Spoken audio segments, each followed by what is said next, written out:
अगर आपके पास में पैसा उतना नहीं आ पाता जितना आप मेहनत कर रहे हैं तो मैं ऐसी रेमेडी देती हूँ जिस उस घर में नज़र पूरी तरह से वास कर रही है। मेरे पास ऐसे कई बच्चे आते हैं जो ये पूछते हैं कि मुझे किस फील्ड में जाना चाहिए। कि ब्लैक मैजिक ये वास्तव में होता है, ये फियर है। कुछ घरों में तुलसी टिकती नहीं है, ये बहुत सारे लोगों की प्रॉब्लम होती है। फिर उन्होंने मेरे थ्रू रेमेडी की। रेमेडी के बाद वो मनाली गए। मनाली से जिस दिन लौट रहे थे उस दिन उनकी कार का एक्सीडेंट हुआ। और कौन सी लकीरें होती हैं हाथ जो ये बताती हैं? अगर आपको बहुत परेशानी है आप खुद भी अपना हाथ कुछ पढ़ सकते हो। उससे हमें पहले ही पता चल जाता है कि हमारे भाग्य में शादी में खुशियां लिखी है या नहीं। डाइवोर्स लिखा है।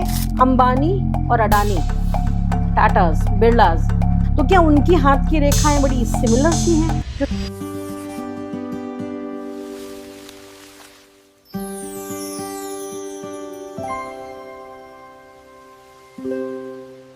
आनंदम, एक सवाल, अगर आपकी हथेली में आपका भविष्य पहले से लिखा है तो फिर आपकी मेहनत क्या बदलती है? और अगर आपकी मेहनत आपका भविष्य बदल सकती है तो फिर हाथों की लकीरों का क्या मतलब होता है? आज आनंदम में किस्मत और कर्म आमने सामने हैं। आज की हमारी गेस्ट ऐसी हैं जिनके पास लोग सिर्फ अपना फ्यूचर जानने नहीं बल्कि अपनी लाइफ की क्लैरिटी पाने आते हैं। पिछले 2 डेकेड से श्वेता पाम क्लिनिक के माध्यम से ये पामिस्ट्री को प्रोफेशनली प्रैक्टिस कर रही हैं। एक spiritual palmist, mental wellbeing counsellor और वास्तु कंसल्टेंट के रूप में इन्होंने 3.5 लाख से ज्यादा लोगों को गाइड किया है। इनके क्लाइंट्स में Bollywood celebrities, cricketers, renowned sports person, politicians, business leaders से लेकर जेनजी तक शामिल हैं। इनकी सबसे बड़ी पहचान है एक्यूरेट गाइडेंस, प्रैक्टिकल रेमेडीज और लोगों का अटूट भरोसा, जिसकी वजह से इनकी पूरी प्रैक्टिस वर्ड ऑफ माउथ पर खड़ी हुई है। So please welcome spiritual palmist and vastu consultant miss Shweta Tandon. आनंदम। आनंदम।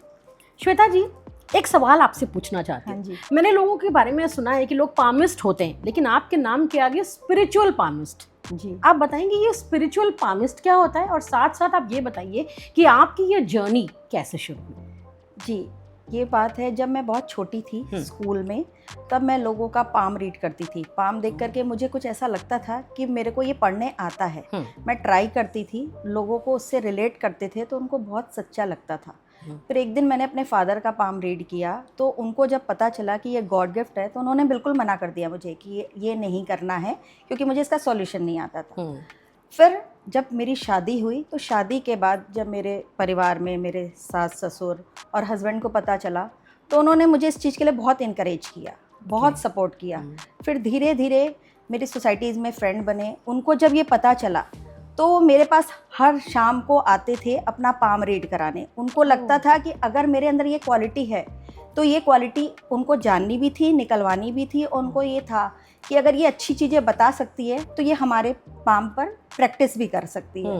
तो पूजा, मानसी, माला, प्रीति, डॉली, ये मेरे जो फ्रेंड्स हैं इन्होंने मुझे बहुत सपोर्ट किया इस फील्ड में आने के लिए। ये 2002 की बात है। उसके बाद से मेरा अंदर एक अलग से कॉन्फिडेंस आता आपको? जी, कॉन्फिडेंस जाग गया और मैं धीरे धीरे देख करके लोगों का पाम रीड करना शुरू की। तो ये 2002 से स्टार्ट हुआ। उसके बाद मैंने न जाने कितने लोगों का पाम रीड किया, और इसके साथ में जब मैं पाम रीड करती थी तो मुझे सॉल्यूशंस भी देना होता था। बट मुझे ये समझ में आ गया कि सॉल्यूशन अगर आप किसी भी पर्सन को दे रहे हैं और उसमें पैसा खर्च हो रहा है तो वो बंदा वैसे ही पैसे से परेशान है। बिल्कुल। फिर सॉल्यूशन के बाद वो पैसे खर्च करे, तो मुझे लगा कि सॉल्यूशन ऐसा निकालूं जो आपको पैसा भी ना खर्च करना पड़े और उसका रिजल्ट आपके अंदर आए। क्योंकि अक्सर ऐसा होता है कि आप चाहे एस्ट्रोलॉजी की बात करें या पामिस्ट्री की, लोग थोड़ा घबराते हैं अपने बारे में जानने से, क्योंकि जो उपाय बताते हैं लोग वो बहुत ज्यादा उसमें मनी इन्वॉल्व होता है। बिल्कुल, और मुश्किल भी होते हैं। बिल्कुल होता है। इस फील्ड में मुझे ऐसा लगता है कि लोगों को ये डर भी रहता है कि बहुत जगह पर लोग जाते हैं पाम या फिर अपनी पत्री दिखाने, तो पंडित उनसे बहुत सारे पैसे लेते हैं। तो कई बार उनको डर लगता है कि ये जो पामिस्ट आई हैं क्या ये सच बता रही हैं या फिर एक ऐसे ही हमसे पैसा लेने के लिए ये पामिस्ट्री करती हैं। अच्छा। फिर मैंने जो सॉल्यूशन निकाला, पहले मैंने वो अपने घर पे अपने लोगों पे अप्लाई किया। जब उसका रिजल्ट पॉजिटिव हुआ तो फिर मैं अपने क्लाइंट्स को देने लगी। ये सॉल्यूशन जैसे पानी है, स्पाइसेस है और सॉल्ट है, इसी जो के भी थ्रू घर में अवेलेबल होती जो हैं चीजें हमेशा आसानी से। अवेलेबल होती है, उन्हीं के थ्रू मैंने देना शुरू किया। लोगों को इसका इतना अच्छा रिजल्ट मिला। जैसे मैं एक केस बताती हूँ कि दिल्ली में मेरे एक क्लाइंट थे, उनकी जॉब नहीं थी, ठीक है। वो किसी के थ्रू उनको पता चला कि मैं पाम रीड करती हूँ, वो मेरे पास आए। 2003 की बात है ये। मेरे पास आए तो उन्होंने अपना पाम रीड कराया और उस समय उनकी शनि की 7.5 लगे, 2 साल हुआ था। अच्छा। और वो 2 साल से बेरोजगार थे। फिर मैंने जब उनका पाम रीड किया, पाम रीड करके मैंने उनको सॉल्यूशन दिया और विद इन 45 डेज उनकी जॉब लग भी गई। और इस चीज़ का वो थैंकफुल हैं कि आज तक वो मेरे से जुड़े हुए हैं और वो आज भी मानते हैं कि मेरी वजह से उनकी जॉब लगी। मैं रीज़न खुद को नहीं मानती, मैं मानती हूँ ये आपका भाग्य, कर्म और आपकी मेहनत होती है। बट उन्होंने मेरी सलाह मानी, वो रेमेडी की और आज उनकी लाइफ बहुत अच्छे से चल रही है। और रेमेडी भी बहुत आसान सी होगी, बहुत सिंपल रेमेडीज आप देती हैं। बिल्कुल, मैंने उनको सिर्फ रेमेडी में यही दिया, जैसे किसी की भी जॉब चली गई है, अब वो सोचते हैं कि जॉब जो होती है वो घर के चलाने के लिए इम्पोर्टेंट भी होती है और बगैर जॉब के आदमी तो कुछ भी नहीं हो पाता है ना। चाहे आप जॉब करें, आप बिजनेस करें या कोई भी काम करें, पैसा सभी के लिए जरूरी है। तो मैंने उनको सिर्फ रेमेडी दी कि उनको हनुमान मंदिर में जा करके 7 शनिवार सिर्फ हनुमान चालीसा करनी है दिया जला करके। और उनके 3rd सैटरडे को ही उनके पास इंटरव्यू कॉल आई और 7 सैटरडे तक करते करते उनकी जॉब तो मतलब वो सेट हो चुके थे जॉब में। तो मैं इसको ऐसे मान लूं कि ये आपके पास गॉड गिफ्ट है। जी बिल्कुल, मैं भी मानती हूँ कि इसमें मैंने स्टडी कभी नहीं की, ना मेरे पास कोई सर्टिफिकेट है, ना मैंने कभी किसी बुक को रीड किया। ये गॉड गिफ्ट है। जब भी मैं किसी का भी पाम देखती हूँ ना, मुझे अंदर से ही पता चलता है इस डेट को इसके साथ में ऐसा हुआ या ये प्रॉब्लम इनकी लाइफ में आने वाली है। इवन फ्यूचर भी पता चलता है। ऐसा नहीं कि मैं सिर्फ पास्ट बताती हूँ, फ्यूचर में भी अगर किसी के साथ में कोई घटना घटने वाली है, शादी टूटने वाली है, एक्सीडेंट होने वाला है, जॉब जाने वाली है, ये पता चलता है। तो मैं विद सॉल्यूशन उनका पाम रीड करके उनको बता देती हूँ कि अलर्ट रहे। सिचुएशन आती है पर वो जो डिस्टर्बिंग लाइन दिख रही है वो सुधर करके होती है। उनको पता होता है कि ऑफिस में प्रॉब्लम चल रही है, लोगों की नौकरी जा रही है, बट वो सॉल्यूशन कर रहे हैं, तो वो अकेले होते हैं जो बच जाते हैं। एक्सीडेंट, मेरे एक क्लाइंट का केस हुआ था 2008 में। वो मनाली जा रहे थे, उन्होंने कार ली थी, तभी वो मेरे से कंसल्ट किए। उन्होंने बोला कि मैंने अभी कार खरीदी है। मैंने उनको ये बोला कि जब अभी आपने जो कार खरीदी है वो इस समय ठीक नहीं है, आपको अभी 3 महीने के बाद कार लेनी चाहिए क्योंकि एक्सीडेंट का योग बन रहा है। बट उन्होंने मेरे से पूछा कि अब हम क्या करें, क्योंकि कार जो ले चुके थे अब वापस तो कर नहीं सकते थे और इतना बड़ा लॉस कोई भी नहीं चाहता। फिर उन्होंने मेरे थ्रू रेमेडी की। रेमेडी के बाद वो मनाली गए। मनाली से जिस दिन लौट रहे थे उस दिन उनकी कार का एक्सीडेंट हुआ और वो चारों के चारों सेफ बचे।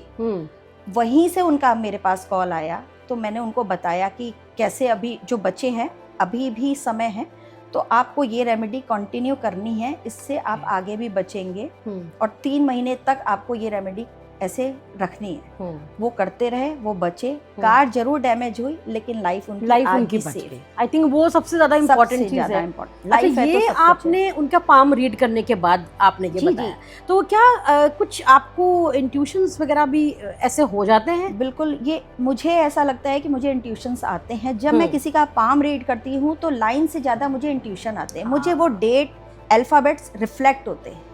जैसे अगर मैंने किसी का भी पाम देखा, मुझे वो अल्फाबेट दिखना शुरू हो जाता है कि ये अल्फाबेट इनके लिए हार्मफुल है। और ये ऐसा मैंने शायद इतने लोगों को बताया है कि हर कोई जब उनके साथ ये घटना घटती है तो आके मुझसे डिस्कस जरूर करते हैं कि आपने ये बिल्कुल ठीक बोला था कि ये अल्फाबेट से मुझे ये परेशानी हो रही है। इवन जो उनके लिए पॉजिटिव अल्फाबेट होते हैं वो भी मैं बता के रखती हूँ, क्योंकि जैसे नेगेटिव होता है वैसे ही पॉजिटिव भी होता है। तो दोनों चीजें आपके लिए जरूरी है जानना।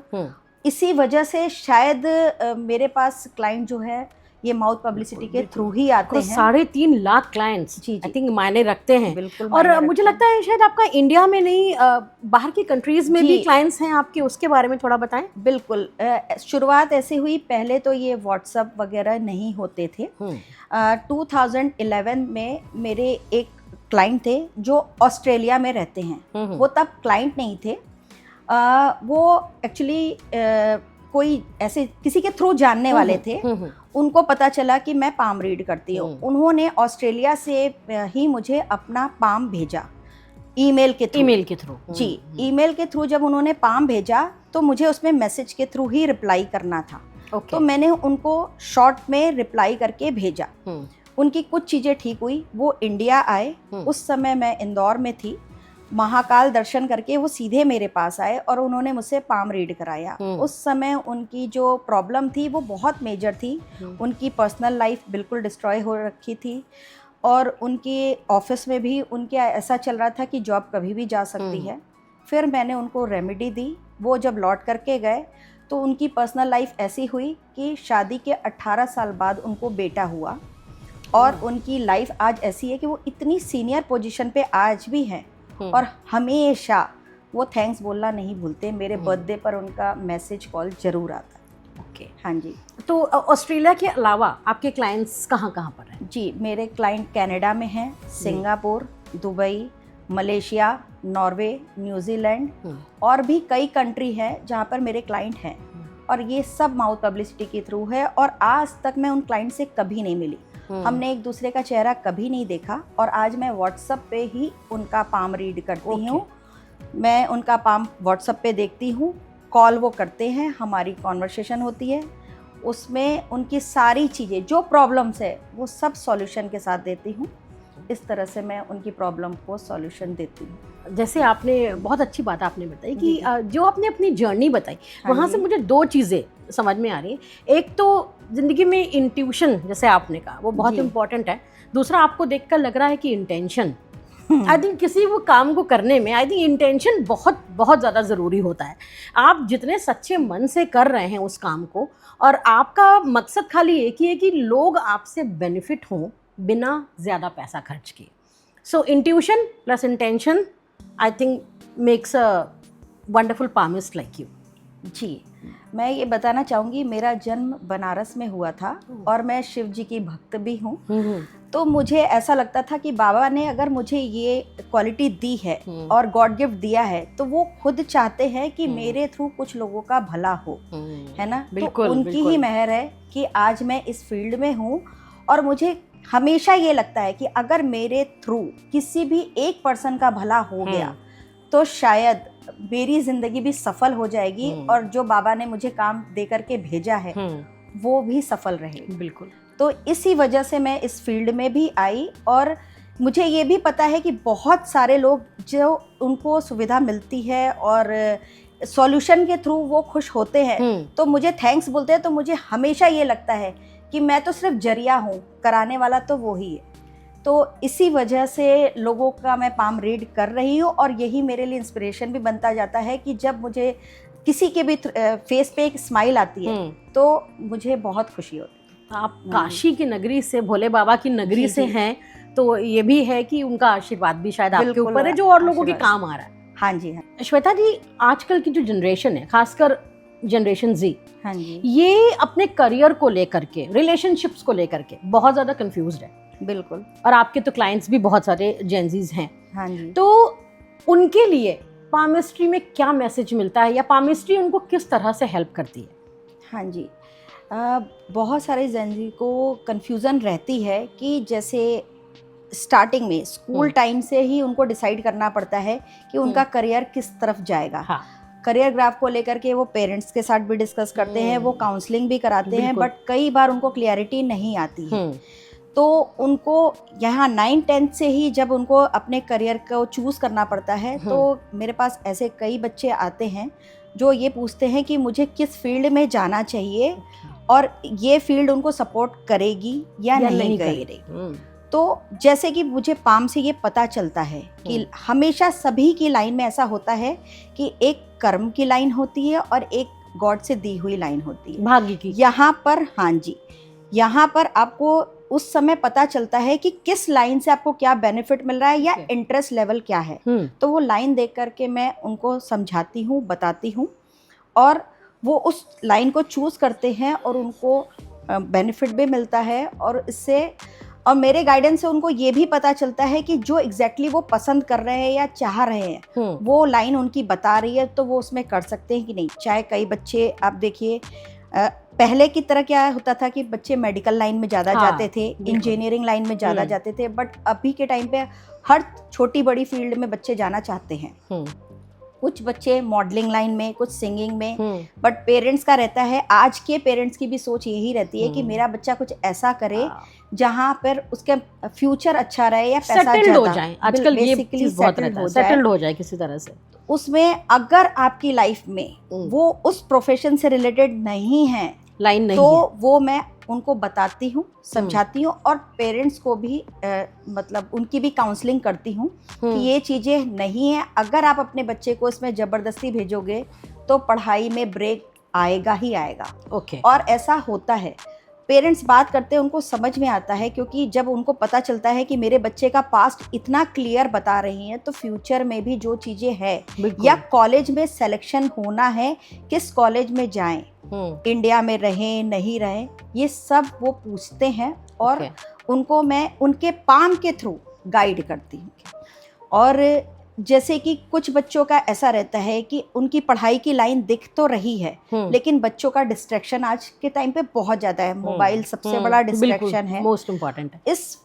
इस तरह के बच्चे मेरे पास आते हैं कि वो खुद ही बोलते हैं कि मैम मेरे को ये प्रॉब्लम हो रही है, मोबाइल जब भी मेरे हाथ में आता है मेरा पढ़ाई से ध्यान हट जाता है। तो मुझे वो छोटी रेमेडी दे करके उन बच्चों को वहाँ से डिस्ट्रैक्शन हटाना पड़ता है, क्योंकि बच्चे पूजा पाठ करना ही नहीं चाहते। बट जो रेमेडी मैं देती हूँ, जैसे कि अगर गर्ल है तो लेफ्ट साइड पानी रखे, बॉय है तो राइट साइड पानी रखे। पानी यानी कि ग्लास में, सिंपल ट्रांसपेरेंट कांच के ग्लास में पानी रखे। गर्ल्स लेफ्ट साइड में भर के रखें और बॉयज राइट साइड। बिल्कुल। और गणपति जी की फोटो रखे। ओके। और वो पानी पिए नहीं, और जितने भी इलेक्ट्रॉनिक आइटम हैं वो अपने से जितना दूर रखे, पढ़ाई में कंसंट्रेशन होना शुरू होगा। ऐसा मेरे न जाने कितने बच्चे हैं जो मेरी इस रेमेडी को फॉलो कर रहे हैं और उनको बेनिफिट मिला। एक 2011 की बात है, मेरे पास एक 9th का बच्चा आया था। उस टाइम पर उसका पढ़ाई में, तब मोबाइल भी इतना नहीं होता था, लेकिन वो स्पोर्ट्स पर्सन था और उसको ऐसा नहीं था कि स्पोर्ट्स में ही उसको फ्यूचर बनाना है। उसको था कि मेरे पेरेंट्स इतना कुछ नहीं कर पाए और मैं पढ़ाई में फ्यूचर बनाना चाहता हूँ, बट वो स्पोर्ट्स में ज़्यादा दिमाग लगता था कि पढ़ाई से बचता था। जब वो मेरे पास आया, वो खुद चाहता था कि मैं पढ़ाई करूँ। मैंने उसको रेमेडी दी। आज वो बहुत अच्छी कंपनी में बॉम्बे में जॉब कर रहा है और वो बहुत खुश है कि 9th क्लास से लेकर के ये जर्नी उसकी आज तक की हुई और उसकी शादी हुए अभी हो गया टाइम। वो खुश है और अपनी लाइफ में सेटल्ड है। श्वेता जी, सक्सेस ज़्यादा मेहनत से आती है, लक से आती है, या दोनों के कॉम्बिनेशन से आती है? खासकर ये सवाल मेरा जेनजीज की तरफ ज़्यादा है। हाँ जी, कभी भी हम पाम के भरोसे नहीं रह सकते। मैं उन बच्चों को भी बोलती हूँ, पेरेंट्स को भी बोलती हूँ, और ये सभी को जान लेना चाहिए कि सिर्फ लिखे हुए भाग्य पर अगर आप निर्भर रहोगे तो जिंदगी में आगे नहीं बढ़ पाओगे। आपको कर्म उसमें शामिल करना पड़ता है। जैसे कि सजी हुई प्लेट आपके सामने रखी है और आप मेहनत नहीं करोगे तो वो खाना कभी नहीं खा पाओगे। बिल्कुल। तो वैसे ही होता है। जैसे कि अगर मैं भाग्य में बताऊं कि आपके भाग्य में पैसे का योग बहुत अच्छा है, फ्यूचर आपका पैसे से भरा है, तो आपको सिर्फ ये सोच करके अपनी पढ़ाई आज से बंद नहीं कर देनी है, बल्कि उसमें आपका अपना कंट्रीब्यूशन होना चाहिए कि आप उतनी ज़्यादा मेहनत करोगे, क्योंकि आपकी किस्मत में ये चीज़ है। तो जरिया आप खुद बनोगे, बिल्कुल, न कि आपको कोई ऐसे गाइड करके, कोई प्लेट सर्व करके आपके मुंह में बाइट देगा, या कोई आपके ऊपर जादू नहीं कर देगा। बिल्कुल कि आप उस काम को बिना कर्म किए पूरा कर लो। हाँ, तो ये बात शायद जनरेशन जी को बहुत ज्यादा समझनी है। सिर्फ जनरेशन जी को नहीं, हमें भी समझनी है, क्योंकि बहुत सारे लोग ऐसे आते हैं जिनको ऐसा लगता है कि अगर ये मेरे भाग्य में लिखा है तो ये तो होगा ही होगा। बट कई बार भाग्य की रेखाएं कैसे बदलती है। अगर मैं किसी को रेमेडी बता रही हूँ, अगर रेमेडी के थ्रू अगर भाग्य बदल रहा है तो भाग्य ऐसे भी बदल सकता है। ठीक है, तो मेहनत तो बहुत जरूरी है और बगैर मेहनत के कभी किसी को सक्सेस नहीं मिल सकता। पूरी गीता ही इस पर आधारित है। बिल्कुल, कर्म तो जरूर करना है। हाँ जी, बिल्कुल, बगैर कर्म के कोई फल नहीं मिलता। अगर किसी जेनजी के हाथ में कोई चैलेंज दिखता है, रेखाओं में कोई चैलेंज दिखता है, हाँ जी। तो उसे डर जाना चाहिए या फिर कोई इसके लिए कोई रेमेडी होती है जो आप बताएं?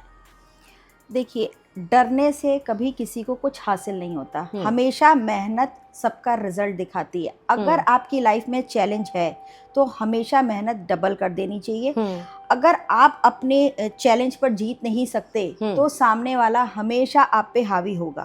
जैसे आप जॉब करते हैं, आपका बॉस बैठा है, वो आपको काम दे रहा है और वो चाहता है कि आप काम में या तो डूब जाए या नौकरी छोड़कर चले जाए। उस टाइम पर कुछ लोग ऐसे भी आते हैं कि बॉस से परेशान हैं, क्या करें। मैं हमेशा बोलती हूँ कि आप ऐसा काम करो जिससे बॉस इतना खुश हो जाए आपका कि आपकी प्रमोशन के लिए वो खुद रिकमेंड करे। उसमें आपकी मेहनत बढ़ती है।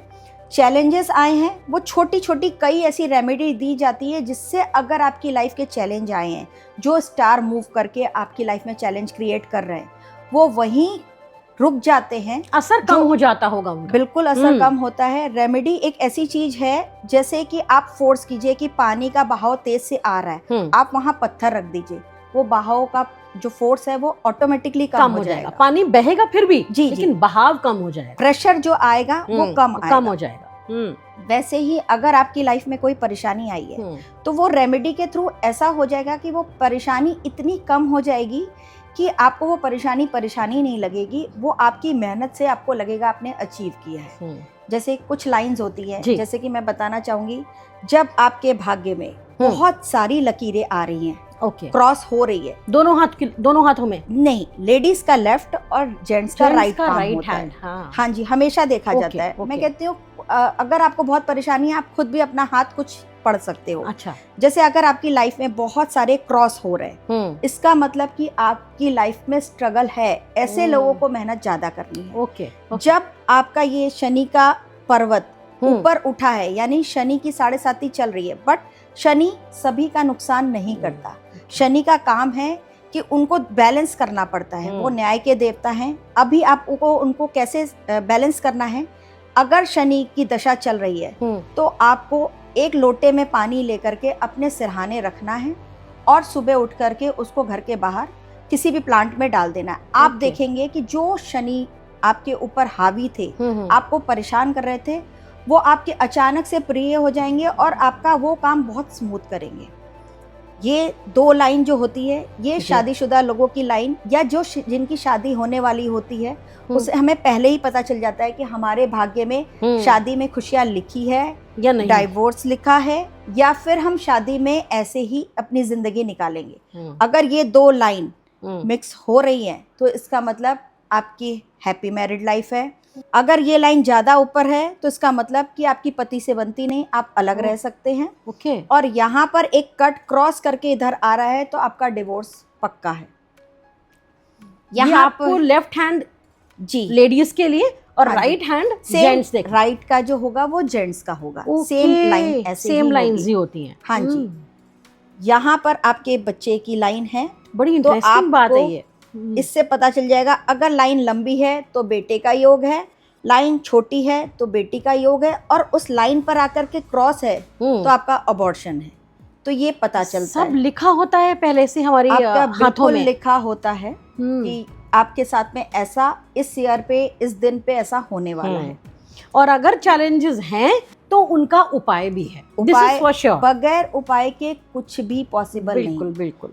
तो इसलिए उपाय मैं वैसे ही देती हूँ कि आपको न प्रेशर लेना पड़े, बिल्कुल, और आपका काम भी हो जाए। जैसे कि अगर मैं किसी भी जैनजी को बोलूं कि आप ये पूजा करो, वो 2 दिन करेगा, तीसरे दिन से वो बिल्कुल अवॉइड करेगा।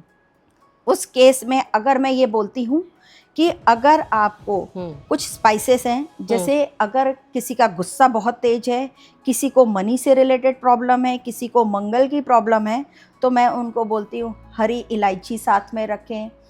जब गुस्सा आ रहा है और प्रॉब्लम ज़्यादा आ रही है लाइफ में, तो 7 काली मिर्च रखें, उसको क्रश करें, आपकी ये प्रॉब्लम का सॉल्यूशन होगा।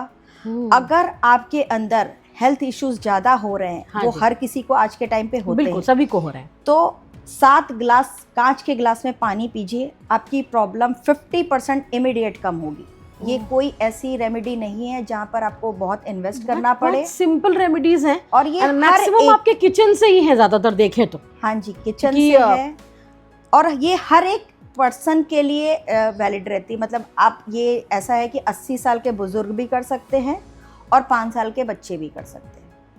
ये बहुत ही इंटरेस्टिंग फाइंडिंग आपने बताई। 7 ग्लास, जैसे कि हमारे जितने भी डिजिट होते हैं हर डिजिट को उतना इम्पोर्टेंस नहीं दिया गया है। जैसे कि अगर आप किसी शुभ काम में पैसे देते हैं तो हम 1100 2100 जैसे मान करते हैं। 101 बिल्कुल 101 और किसी अशुभ में देते हैं तो डिजिट घट जाता है। बिल्कुल डिजिट घट। वैसे ही रेमेडीज में होता है कि जैसे 7 ग्लास पानी का मतलब है कि ये जितने स्टार हैं सब पे वर्क करने के बाद आपके पेट को शांत रखता है और आपकी बीमारी को रिड्यूस करता है। इसलिए 7 ग्लास पानी, ये ग्रहों के हिसाब से आई थिंक। हाँ जी, तो इस वजह से किसी को कोई भी कहीं पैसा नहीं लगाना है और वो घर बैठे बैठे इलाज कर लेता है। बिल्कुल। और ये ग्लास जो है वो कांच के ही होने चाहिए। कांच का ग्लास का मान ऐसा हर जगह पे नहीं होता है, बट बीमारी में या फिर जैसे कि आपको नींद की प्रॉब्लम है तो उस टाइम पे कहा जाता है कि कांच के ग्लास में 80% पानी भर के, आप मेल है तो जस्ट राइट, फीमेल है तो लेफ्ट रखें, ताकि आपकी जितनी भी टेंशन एंजाइटी है वो पानी अपने अंदर खींचता है। It is also said water has memory, right. So वो जितनी भी, और कहा भी जाता था जब हमारे घर में लोग आते थे, मेहमान आते थे तो सबके लिए पानी रखा जाता था। हाँ जी। तो अगर मान लीजिए किसी ने पानी नहीं भी पिया तो भी बोलते थे कि उसको फेंक कर आओ, क्योंकि जितने लोग बातें कर रहे हैं उनकी जो एनर्जी है वो उस पानी में। पानी हमेशा एनर्जी लेता है। आप यही रीजन होगा शायद। पानी बहुत बड़ा रीजन है और शायद ईश्वर ने पानी का जो पानी बनाया है जी, इसी वजह से बनाया है कि बहुत सारे लोगों की प्रॉब्लम सॉल्व कर सके। अगर आपको फाइनेंशियली कहीं प्रॉब्लम आ रही है, हम कहते हैं नॉर्थ में पानी रखो। पानी में जो पावर होती है, जो एनर्जी होती है, वो नॉर्थ को इतना पॉजिटिव करके रखती है, वो मनी अट्रैक्ट करता है। सेम अगर आपका घर का वास्तु में कुछ प्रॉब्लम हो रही है, आपने बहुत मेहनत से अपना घर बनाया है, बहुत पैसा लगाया है, लेकिन आप बोलोगे कि जब से मैं इस घर में गई हूँ कांच टूट रहे हैं, बिल्कुल खड़े खड़े सामान कुछ गिर जाता है, नुकसान हो रहा है, बीमारी आती है, बीमारी आ रही है, किसी की जॉब चली गई है, बच्चे की हेल्थ खराब चल रही है, तो ये वास्तु का फर्क पड़ता है। अब आज के टाइम पर पैसा सबके लिए जरूरी भी है, पर पैसा सबका पानी की तरह बहता भी है। बिल्कुल। वो उस टाइम पर जब आपने नया घर बनवाया तो उस टाइम पर अगर हम सोचे कि घर बनवाने के बाद वास्तु ठीक कराए तो आपका अगेन पैसा वापस आ गया, क्योंकि आपको तोड़वाना पड़ेगा, आपको जो भी स्ट्रक्चर है। हाँ, अगर वास्तु के अकॉर्डिंग सही नहीं है तो इसमें भी बहुत पैसा लगता है। बिल्कुल लगता है। ऐसे कई लोग आते हैं कि जिन्होंने घर बनवाया, कहते हैं मैडम अभी मैंने कई करोड़ लगा करके घर बनवाया और ये घर मुझे सूट नहीं कर रहा है। उस केस में मैं पानी के थ्रू रेमेडी दे करके उनका वास्तु थोड़ा बेटर करती हूँ, जिससे उनके घर की वो प्रॉब्लम कम हो। जैसे कई घर आपने देखा होगा, अगर घर में सीपेज प्रॉब्लम है, इट मीन्स कि वहां पर पैसा नहीं टिक रहा है। वो हर किसी के घर का है। टैप में अगर पानी कंटिन्यूअसली निकल रहा है, फिर वो उस घर का पैसा नहीं रुकेगा। ये सभी के लिए। तो ये बोलते हैं कि अगर टैप है तो उसको या तो बंद कर दे, यूज नहीं हो रहा है, और सीपेज है तो उस पे वर्क करे, तुरंत पैसा रुकने लगेगा। घर में अगर कांच टूट रहा है, आपने नोटिस किया होगा कि कई बार ऐसा होता है कि हमने घर बनाया, घर में कांच टूटना शुरू हुआ, इसका मतलब कि आपके घर में नजर आ गई है। उसमें आपको क्या करना होता है, साउथ वेस्ट में आप फिटकरी रख दे, ठीक है, और फिटकरी जो आप ये एलम जी आपने रख दिया, और पानी नॉर्थ में रखें। आप देखिएगा कि ये जो प्रॉब्लम हो रही है ये ठीक होने लगेगी। कुछ घरों में तुलसी टिकती नहीं है, ये बहुत सारे लोगों की प्रॉब्लम होती है। उस घर में नजर पूरी तरह से वास कर रही है, सूख जाती है अक्सर। आप पानी भी डाल रहे हो, बट अगर आपके यहाँ 3-4 प्लांट्स और एक सूख गया, दैट मीन्स कुछ प्रॉब्लम आती है। तुलसी के साथ साथ कई जगह पे प्लांट भी होते हैं, तो प्लांट भी सूखते हैं। उस घर में नेगेटिविटी एंट्री कर चुकी है। अगर आपके घर में, किसी के भी घर में नेगेटिविटी आ गई, ये हमें प्लांट से पता, सबसे पहले पता हमें प्लांट से पता चलता है। जिस घर में पत्ते हरे भरे हैं उस घर में पॉजिटिविटी है, और जिस घर के पत्ते सूख रहे हैं इसका मतलब नेगेटिविटी आ चुकी है। ओके। अपने मेन डोर की एंट्री पर हल्दी पाउडर हर सुबह आप डालें, आप देखिएगा कि आपके घर के अंदर लड़ाई झगड़े कम हो जाएंगे, पैसा रुकना शुरू हो जाएगा, बीमारी घर से चली जाएगी, प्लांट हरे भरे वापस हो जाएंगे। तो ये बस हर किसी बार हल्दी आपको चौखट पे डालनी जी, है। हाफ पिंच हल्दी लेनी है। हाँ। ये घर की स्त्री करती है तो और अच्छा, बट कई जगह पर ऐसा होता है कि बच्चे अकेले रह रहे हैं, परेशान हो रहे हैं, खुद भी कर तो सकते वो हैं खुद भी कर सकते हैं। स्त्री को इसलिए क्योंकि जब हम कर रहे होते हैं तो हम पेशेंसली करते हैं। जेंट्स के पास टाइम कम होता है तो वो उतनी जल्दी या इतना ज़्यादा टाइम दे नहीं पाते, इसलिए लेडीज़ करती हैं तो उसका फ़र्क ज़्यादा पड़ता है, और जेंट्स करते हैं तो उनको 5 मिनट का टाइम ले करके फिर पेशेंसली करना है, तो फ़र्क दिखेगा। और ये हर कोई कर सकता है, ऐसा नहीं कि मैं इस कास्ट का हूँ या इस धर्म का हूँ, सभी कर सकते किसी हैं। के बिल्कुल बिल्कुल जी, क्योंकि लकीरें तो सभी के हाथ में होती हैं और बराबर होती है। और मेरे पास हर धर्म के लोग हैं, ऐसा नहीं कि सिर्फ हिंदू धर्म के लोग आते हैं, चारों धर्म के लोग हैं। बिल्कुल। और वो आज मेरे क्लाइंट हैं और शायद कितने सालों से वो हैं, कभी भी कुछ भी प्रॉब्लम होती है वो हमेशा मेरे पास ही आते हैं। उनका कहना यही होता है कि हम कहीं भी जाएं, लोग इतना पैसा बता देते हैं कि हमें लगता है कि पता नहीं ये उपाय पॉसिबल नहीं है। हाँ, ये उपाय कर पाएंगे या नहीं, और पैसा भी हम गवा बैठेंगे, तो इस वजह से आते हैं। श्वेता जी, हम लोग ज्यादातर लव मैरिज या अरेंज मैरिजेस की बात करते थे। हाँ जी। लेकिन आज की जो जनरेशन है, बहुत सारे डेटिंग एप्स भी आप देख रहे हो गए, they have started talking about situationship. Right. हम लोग के ज़माने में तो शायद फ्रेंडशिप होती थी, लेकिन अब सिचुएशनशिप की भी बातें आ रही हैं। तो पामिस्ट्री से इस चीज़ को कैसे, इस एस्पेक्ट को कैसे डील किया जा सकता है या बताया जा सकता है, या जेनजीज को गाइड किया जा सकता है? क्या कुछ इसकी भी लाइंस हमारे हाथों में होती हैं? जी देखिए, हर चीज़ जो लिखी गई है वो दिखती है और उसका असर हमारी ज़िंदगी पे होता है। अगर आप बोले कि आज के बच्चों का रहता है कि जैसे हमारे टाइम पे लव अफेयर होता था और चाहते थे कि उस पर्सन के साथ शादी भी हो जाए, बट आज के बच्चों का रहता है कि पहले वो रिलेशनशिप में रहेंगे, फिर सिचुएशनशिप, इस तरह की कई चीज़ें आती है। कई ऐसे बच्चे आते भी हैं कि मुझे ये लड़का पसंद है, इसके साथ में मुझे पर शादी नहीं करनी है, तो मेरा रिलेशनशिप कितना लंबा चलेगा या मैं इसको दूसरे पर्सन से कैसे छिपा सकूं, क्योंकि मेरी लाइफ में 2 लोग हैं। वो मुझे हाथ से तो वैसे पता चलता है, जब बच्चे डिस्कस करते हैं तो उसमें मेरा इंटेंशन हमेशा ये रहता है कि ये बच्चा कभी गलत राह पे ना निकल जाए, क्योंकि जैसे हम अपने बच्चे को देखेंगे वैसे, क्योंकि यही बच्चे समाज में आगे चल करके भविष्य डिसाइड करेंगे और इनको देख करके आगे की जनरेशन भी आएगी। तो उसमें मेरा हमेशा से रोल यही रहा है कि अगर ये चीज़ें गलत जा रही है, क्योंकि आपको पता है कि जो बच्चे आजकल टीवी सीरियल देखते हैं या नेटफ्लिक्स वगैरह देख करके सीखते हैं या उनको अट्रैक्ट करता है, जब वो किसी सिचुएशनशिप में आते हैं तो हमेशा ये रहता है कि अगर ये चीज़ें उनकी करियर की तरफ रुकावट डाल रही हैं तो वो मैं रेमेडी देती हूँ। जैसे मैं आपको एक केस डिस्कस करना चाहूँगी कि मेरे पास एक 13 साल का बच्चा आया, मैं उसका नाम नहीं लेना चाहूँगी। वो बच्चा गलत संगत में फंस चुका था। 13 साल का? जी, 13 साल का बच्चा बहुत गलत संगत में फंस चुका था। वो मेरे पास ऐसा आया कि उसकी कोई फ्रेंड थी, उसकी सिस्टर मेरी क्लाइंट थी। अच्छा। उसने उनके थ्रू नंबर लिया और उसने मेरे पास डायरेक्ट कॉल किया। उसको पता नहीं था कि मैं उसकी कैसे मदद कर पाऊंगी, बट जब उसने मुझे अपना हाथ भेजा और मैंने उस बच्चे का हाथ देखा तो मुझे लगा ये तो बहुत ज़्यादा बीमार हो रहा है इस गलत संगत की वजह से। और उसने सारी रेमेडी की जो मैंने दिया, और उस संगत से वो आज निकल भी चुका है। अभी वो लॉ भी कर रहा है और बहुत खुश है। और उसका हमेशा ये कहना है कि शायद अगर आपने मुझे उस सिचुएशन से नहीं निकाला होता तो मेरे पेरेंट्स कभी किसी को मुंह नहीं दिखा सकते थे और शायद मैं अपनी ज़िंदगी में उस जगह पर नहीं आती।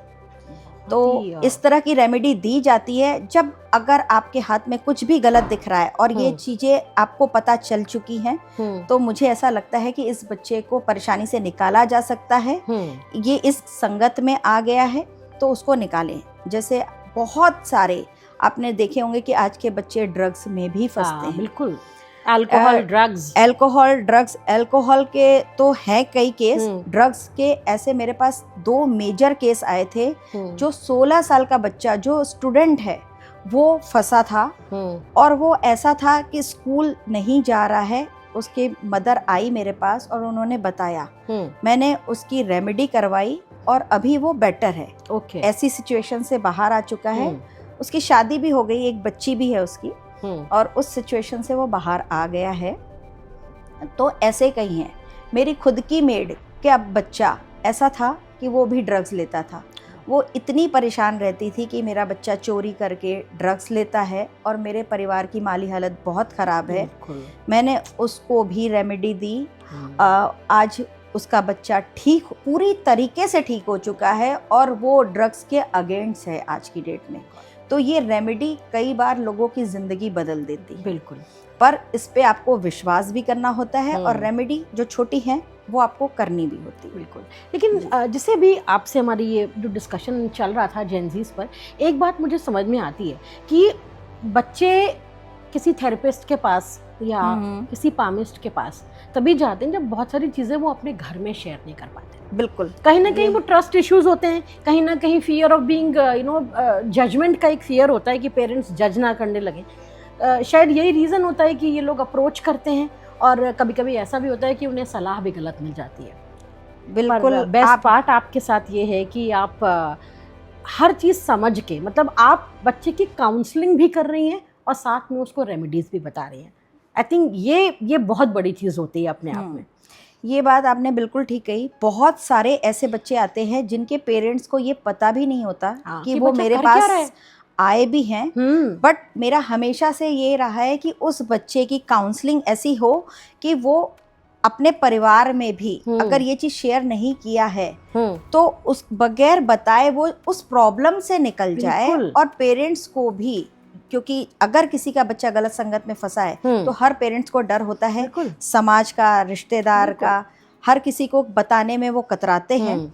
तो जब ये रेमेडी कर रहा है बच्चा, वो अपने परिवार में बता नहीं सकता, तो ये जो रेमेडी मैं देती हूँ उससे किसी को पता भी नहीं चलता और आपके प्रॉब्लम का सॉल्यूशन हो जाता है।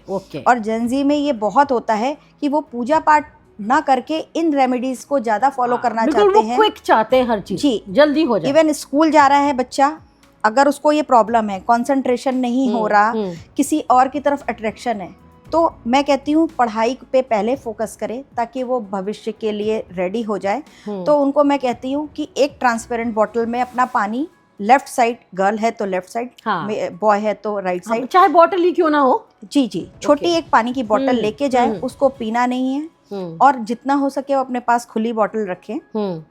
ऑटोमेटिकली उनका जो फोकस होता है पढ़ाई की तरफ लगने लगता है। और जब उनके पेरेंट्स से वो इंट्रोड्यूस कराते हैं या मिलाते हैं कि इनकी वजह से ऐसा हुआ, तो उनके पेरेंट्स को बहुत अच्छा फील होता है। और वो हमेशा यही कहते हैं कि जैसे आप देख रही हैं बच्चों की काउंसलिंग कर रही हैं और मेरा बच्चा सही राह पे आ गया, तो वो इस तरह से लोगों को और बताते हैं कि किसी के बच्चे अगर किसी गलत संगत में आ रहे हैं तो उनको बोलते हैं कि इनसे कंसल्ट करें और बच्चे को इस परेशानी से बाहर निकालें। तो ये तो किसी रिवॉर्ड से कम नहीं होता होगा जब ये बोलते हैं। बिल्कुल, क्योंकि उस समय शायद मॉनेटरी बेनिफिट्स इतना खुशी नहीं देते जितना ये रिवॉर्डिंग होता है जब पेरेंट्स आपको बोलते हैं कि आप मेरे बच्चों को सही रास्ते पर लेकर आए। जी, और केवल उन्हीं पेरेंट्स का नहीं होता, कई ऐसे पेरेंट्स होते हैं जिनको मेरी बातों से इतना विश्वास है कि अगर उनका भविष्य मैं देख पा रही हूँ तो शायद जो उनकी लाइफ में प्रॉब्लम्स आने वाली है उनसे बचाते हुए उन बच्चों को वहाँ तक पहुँचा सकूँ।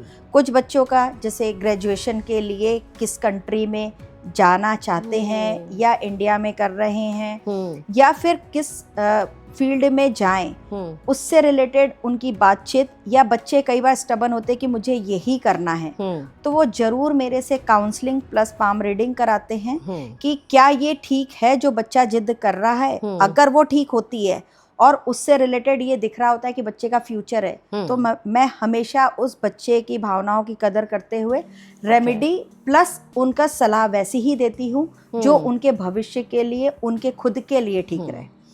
तो ऐसा चलता है। तो मुझे लगता है पामिस्ट्री का यहाँ पे एक बड़ा इंपॉर्टेंट रोल आता है कि पामिस्ट्री आप हाथ की लकीरें देख करके पॉसिबिलिटीज बता सकते हो, बिल्कुल बता पर सकते the story is all about the choices a person makes. आपका चयन क्या है, आपकी चॉइस क्या है, ये ज़्यादा इंपॉर्टेंट होता है। पर उसमें आपको पामिस्ट्री गाइड ज़रूर कर रही है, पॉसिबिलिटीज बिल्कुल। आपको बता रही है। अब तक की लाइफ में जितने भी बच्चे मेरे पास आए हैं, जितने लोगों को मैंने गाइड किया है, कभी भी उन बच्चों ने या उनके पेरेंट्स ने ये नहीं कहा कि हम सिर्फ आपसे ये पूछने आए हैं कि क्या लिखा है, करेंगे हम अपनी चॉइस का। जब इतनी डिस्कशन के बाद उनको ये पता चलता है कि ये इस टाइम पर, इस डेट के टाइम पे ये बता रहे हैं, ये प्रॉब्लम आई थी, ये चीज़ हो चुकी है और फ्यूचर में भी इस तरह की आएगी, तो वो हमेशा उस बातों को मानते हुए, कदर करते हुए, उन बच्चों को सही गाइडेंस मिलते हुए वो उन बच्चों को उस लाइन के लिए खुद भी प्रोत्साहित देते हैं। और साथ में ये भी उन बच्चों का रहता है कि लाइफ में कभी भी उन बच्चों को प्रॉब्लम आ रही है तो उनकी एक मैसेज और कॉल पर मैं उनसे डिस्कस करती हूँ और उनको उस प्रॉब्लम से बाहर निकालती हूँ। अच्छा, जेनजीज की तरफ से एक सवाल मैं पूछना चाहूँगी, कौन सी लकीरें होती हैं हाथ जो ये बताती हैं कि जेनजीज आजकल के सही लाइन पर हैं या नहीं हैं? जी, जैसे हमारे भाग्य में ये लकीरें सभी की हैं, है ना। ये मेजर 3 लाइन हर किसी की होती हैं, बट इसमें आप बारीक लाइंस जितनी भी देख रही हैं, छोटी छोटी जो होती हैं लाइंस, जी बिल्कुल। ये जो पर्वत है जहाँ पर शुक्र गुरु का पर्वत आता है जी, इस जगह पर हमें पता चलता है कि जो जेनजीज के लिए क्या सही है, क्या गलत है और किस एज में उनको क्या चीज मिलेगा, तो ये पता चलता है। यहाँ पर हमारा जब सूर्य आता है, जब हम मानते हैं कि सूर्य का पर्वत उनके गुरु के पास में है तो उससे उनको क्या बेनिफिट मिल सकता है। तो इस तरह से मैं उनकी मदद करती हूँ, उनको बताती हूँ और उनको ये भी बताती हूँ कि आप खुद भी वर्क करके रिजल्ट देखोगे। जब उनको रिजल्ट मिलता है तभी वो मेरे पास दोबारा आते हैं। बिल्कुल, हाँ जी, बिल्कुल। श्वेता जी, एक सवाल जो हम सभी के जहन में आता है, चाहे वो जेनजी हो चाहे वो अडल्ट्स हो, हम पैसा कैसे कमाएं, ज़्यादा पैसा कैसे कमाएं? क्योंकि सक्सेस को आजकल लोग पैसे से ज़्यादा जोड़ते हैं। हाँ जी, स्टेटस सिंबल के लिए भी पैसा बहुत ज़रूरी है, लेकिन पैसा इम्पोर्टेंट तो होता है, पर वो हमारे पास आए कैसे? हम क्या जतन करें जो हम ज़्यादा पैसा कमा पाएँ? उसकी भी रेखाएं क्या पैसे के बारे में हमारे हाथ में कुछ बताती हैं?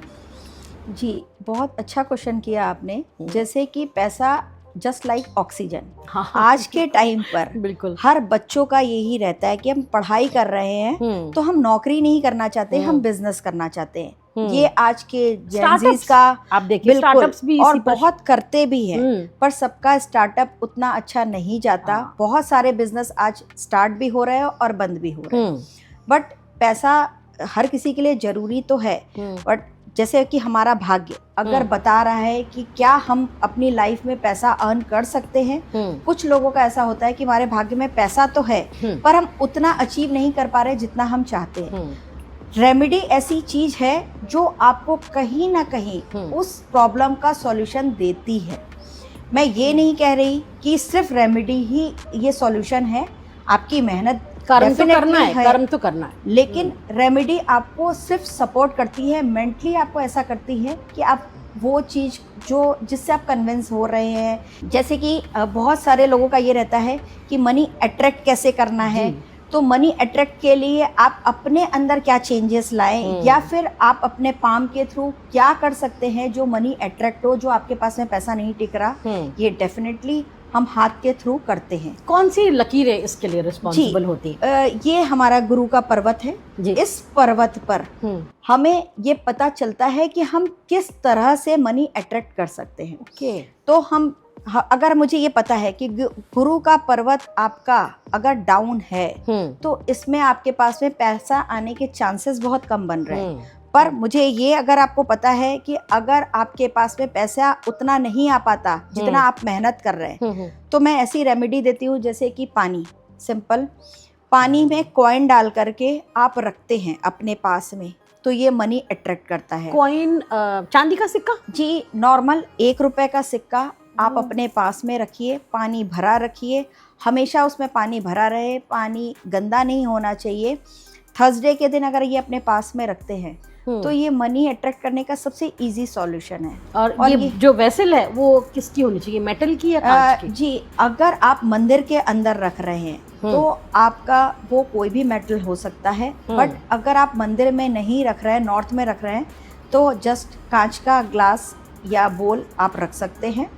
ठीक है, सिंपल तरीका है ये तो। बिल्कुल। जिसका पैसा ऐसा है कि घर में आता है लेकिन आते ही चला जाता है, बहुत सारे ऐसे लोग हैं कि कमा तो अच्छा रहे पर पैसा नहीं रुकता नहीं, टिक नहीं रहा पैसा। जी, तो हम कहते हैं एक आर्टिफिशियल टर्टल खरीदे, उनके पैर के दोनों पैर के पीछे एक एक का सिक्का दबा दे और नॉर्थ फेसिंग करके रख दीजिए, उनके घर में पैसा रुकना शुरू हो जाता है।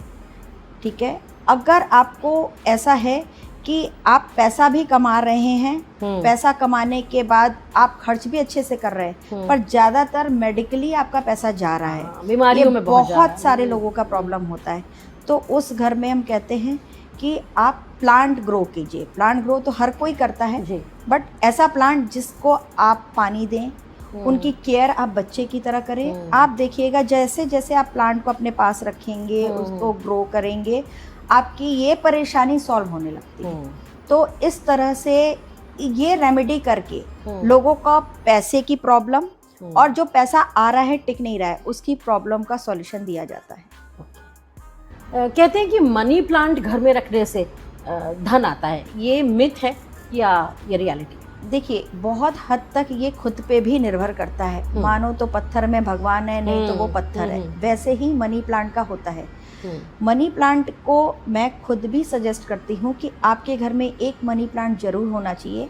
मनी प्लांट सिर्फ इसलिए नहीं कि वो मनी अट्रैक्ट करता है, जो उसमें पानी है और प्लांट है, ये दोनों साइंटिफिकली भी हमारी बॉडी के लिए बहुत अच्छा होता है।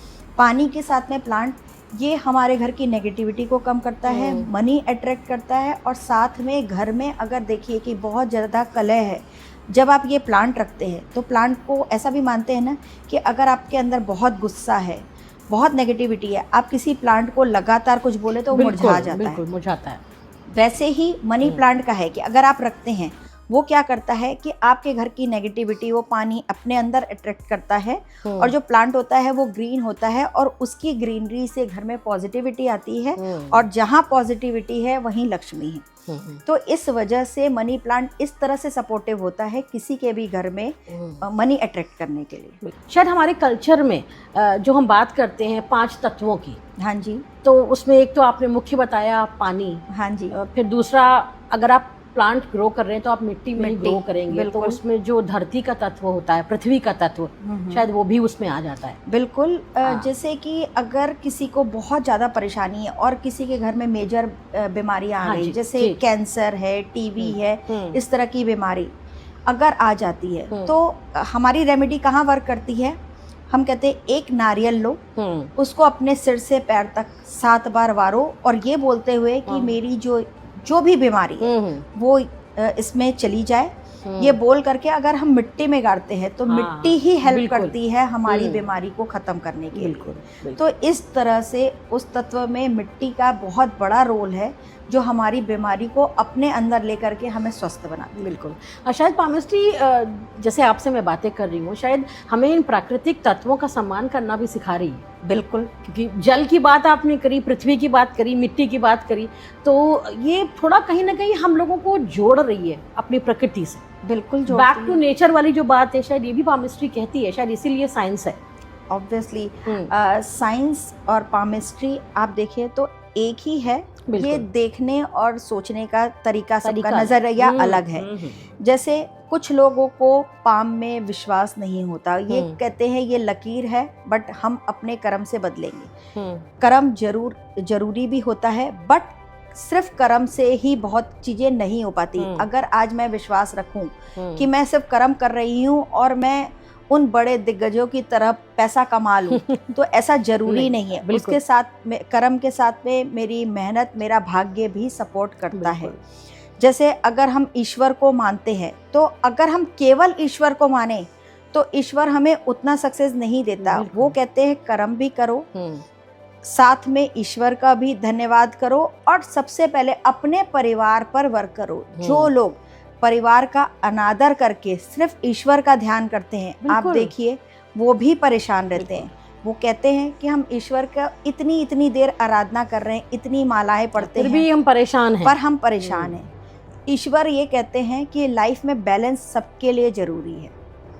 आप अपनी लाइफ अच्छे से एंजॉय भी करो, चेहरे पे स्माइल रखो, घर में लोगों को खुश रखो, ईश्वर का भी धन्यवाद करो और अपने कर्म को भी करो, तभी आप उन काम को कर पाओगे जिसके लिए आपका जन्म हुआ या जो आप करना चाहते हो। जिस घर में भी कलेश होता है, आप देखो अगर 5 सदस्य है, 5 कमा रहे हैं और घर में कलेश है, उस घर में लक्ष्मी नहीं टिकेगी, क्योंकि कलेश में लक्ष्मी का कोई रोल नहीं। जिस घर का एक सदस्य कमा रहा है और उनके घर के सदस्य के चेहरे पे स्माइल है, उस घर में आपको जाते ही पॉजिटिव वाइब्स भी आती है और उस घर में लक्ष्मी भी टिकती है।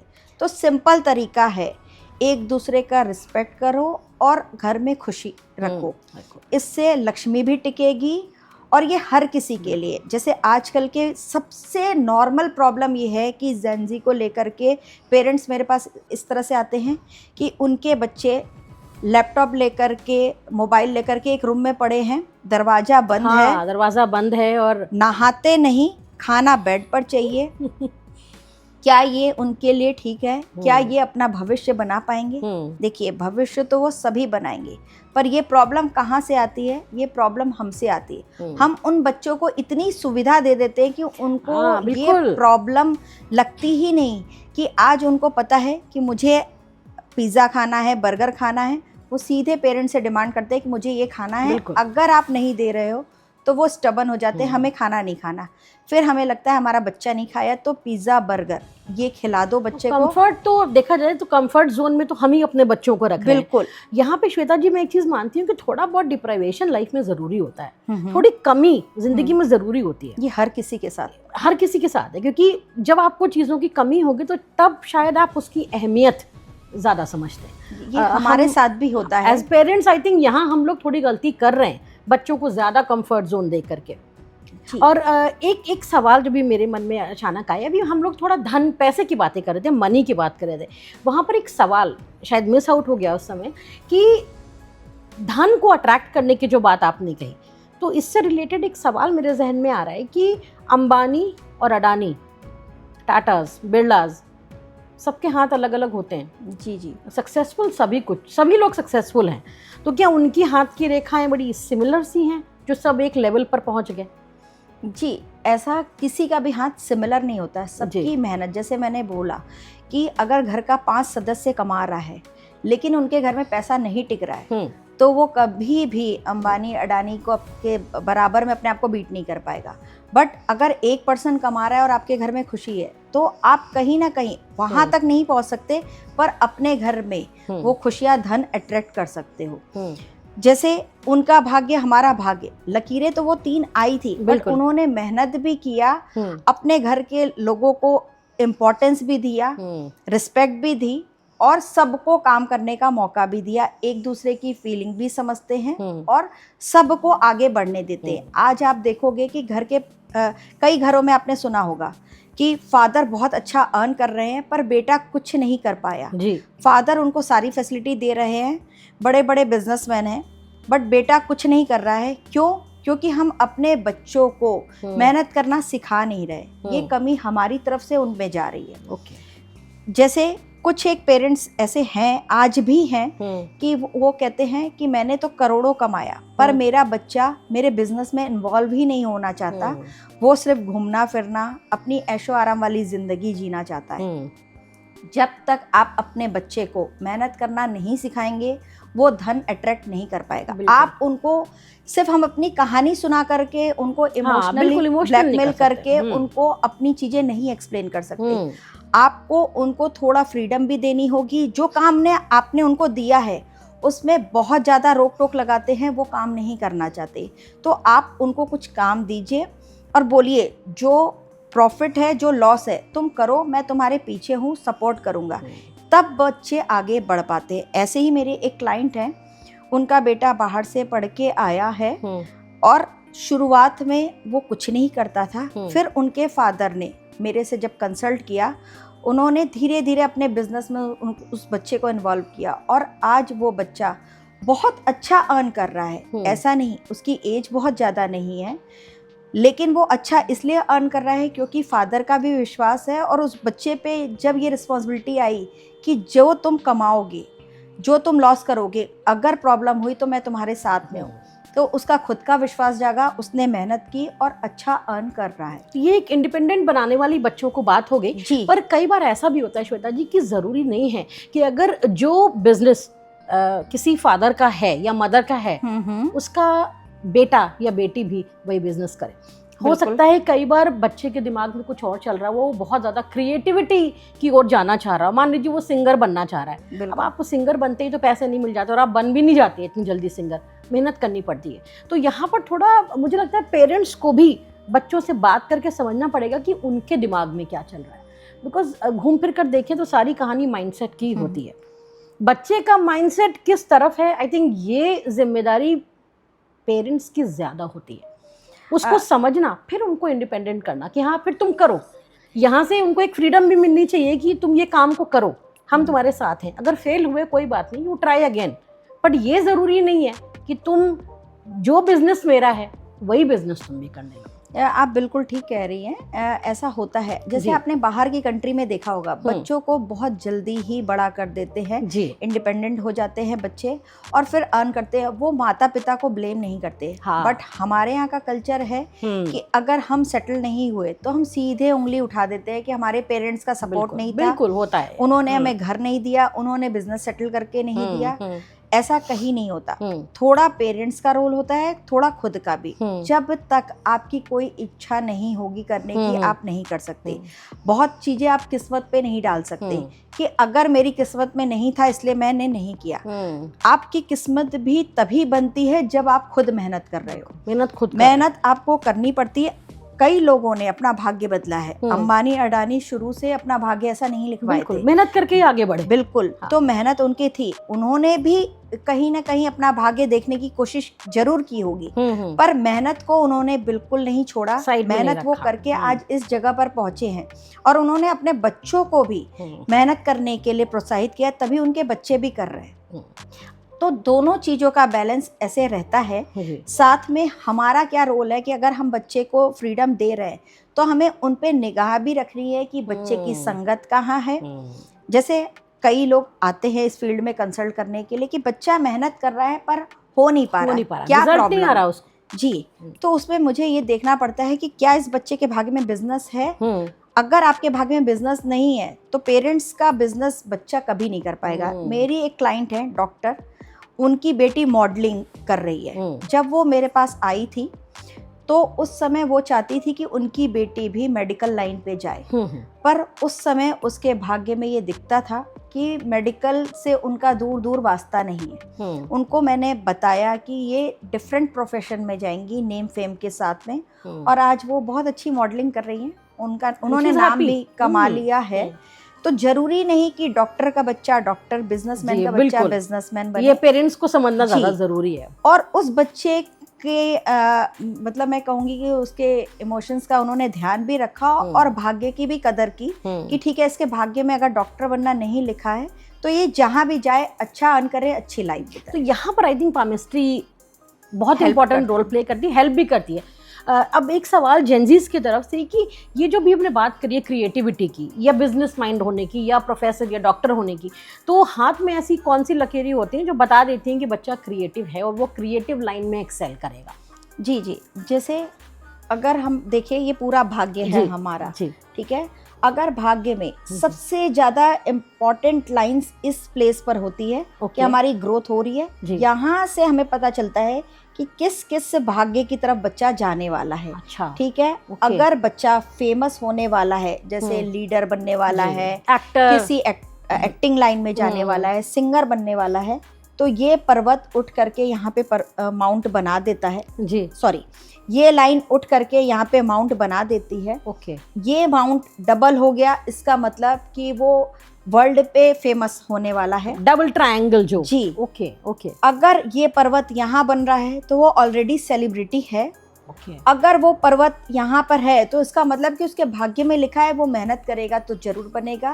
और ये पर्वत यहाँ पे आके खत्म हो रहा है तो इसका मतलब कि अगर आप मेहनत कर रहे हो तो इस पर्वत को आप यहाँ पे पहुंचा सकते हो। ओके जी।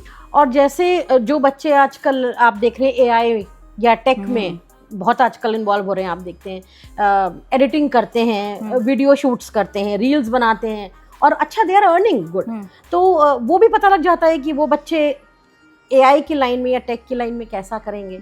जी, जैसे हाथ में ये तो नहीं बताता कि ये एआई में जाएंगे या कोई अलग टेक्निकल लाइन में जाएंगे, टेक्निकल लाइन, बट हमें इससे ये पता चल जाता है कि अगर इस प्लेस पर यहाँ पे लाइन आ रही है तो ये इलेक्ट्रिक से रिलेटेड, इलेक्ट्रॉनिक फील्ड से रिलेटेड में जाएगा, या फिर उसकी लाइन इधर आ रही है तो ये इलेक्ट्रॉनिक को छोड़ करके ये किसी पॉलिटिक्स फील्ड में जाएगा, तो ये पता होता है। और बहुत सारे लोग आप देखिएगा कि एकदम से फील्ड चेंज करते हैं, बिजनेस से नौकरी में आए, मेडिकल से नॉर्मल लाइफ में आए, बिल्कुल। तो ये बहुत लोग कर रहे हैं।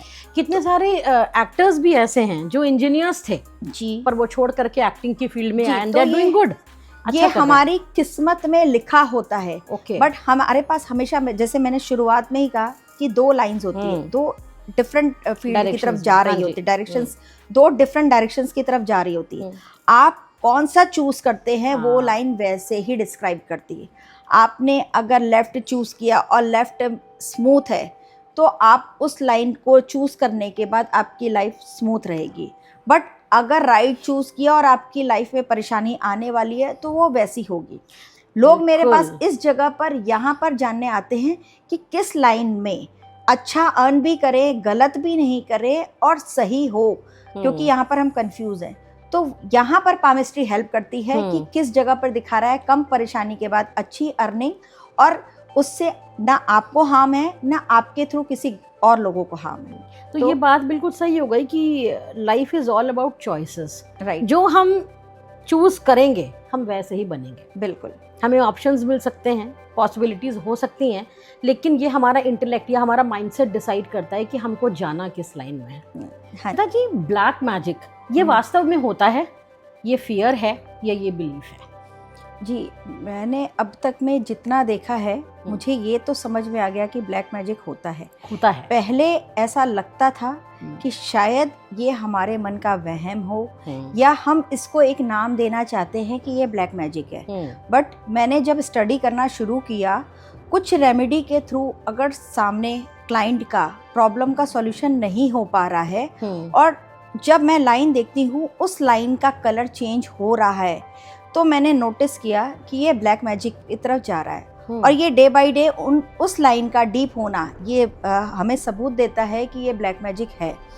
फिर जब ब्लैक मैजिक पे वर्क किया तो उससे उनको फायदा होना शुरू हुआ। अब ब्लैक मैजिक भी कई तरीके के होते हैं। कुछ लोग ब्लैक मैजिक सिर्फ अपनी ईर्ष्या खत्म करने के लिए करते हैं। कुछ लोगों का ऐसा होता है कि किसी को उठता देखना उनको पसंद नहीं आता, तो वो उनको रुकावट देना चाहते हैं, उनको रोकना चाहते हैं।